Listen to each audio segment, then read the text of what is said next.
বাংলাদেশ সামরিক বাহিনী ক্রমে আধুনিকায়নের পথে এগিয়ে যাচ্ছে। সেই ধারাবাহিকতায় আলোচনায় এসেছে চীনা নির্মিত অত্যাধুনিক মাল্টিরোল ফাইটার জেট জে-10সিই।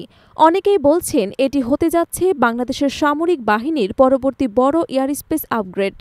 জে-10সি মূলত একটি চতুর্থ প্রজন্মের মাল্টিরোল কম্ব্যাক্ট এয়ারক্রাফট। এতে রয়েছে আধুনিক AESA radar, beyond visual range missile ব্যবহার করার সক্ষমতা এবং সুনির্দিষ্ট লক্ষ্যবস্তু ধ্বংসের জন্য উন্নত প্রিসিশন গাইডেড মিউনিশন।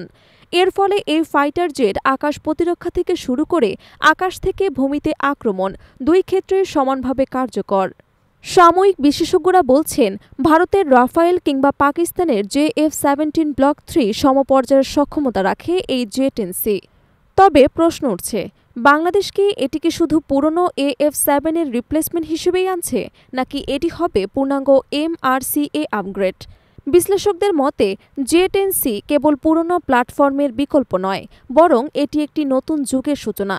কারণ বাংলাদেশ বিমান বাহিনী দীর্ঘদিন ধরে আধুনিক মাল্টিরোল জেটের অভাব বোধ করছেন, যা একসঙ্গে একাধিক মিশন সম্পন্ন করতে সক্ষম।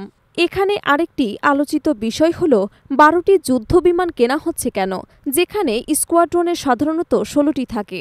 প্রতিরক্ষা বিশেষজ্ঞরা বলছেন, নতুন ধরনের বিমান সংগ্রহের ক্ষেত্রে প্রথমে সীমিত সংখ্যক জেট আনা হয়। এর মাধ্যমে পাইলটদের প্রশিক্ষণ, রক্ষণাবেক্ষণ ব্যবস্থা এবং লজিস্টিক্স প্রস্তুতি নেওয়া সহজ। বাজেট বিবেচনাও এখানে বড় একটি কারণ। অনেকেই মনে করছেন প্রথম ধাপে 12টি আসবে, পরবর্তী সময়ে এই সংখ্যা বাড়িয়ে পূর্ণাঙ্গ স্কোয়াড্রন গঠন করা হবে। সব মিলিয়ে বলা যায়, জে-10সি আসলে বাংলাদেশের আকাশ প্রতিরক্ষা ব্যবস্থাকে এক নতুন মাত্রায় নিয়ে যেতে পারে। এটি শুধু একটি যুদ্ধবিমান নয়, বরং এটি একটি বড় কৌশলগত আপগ্রেড।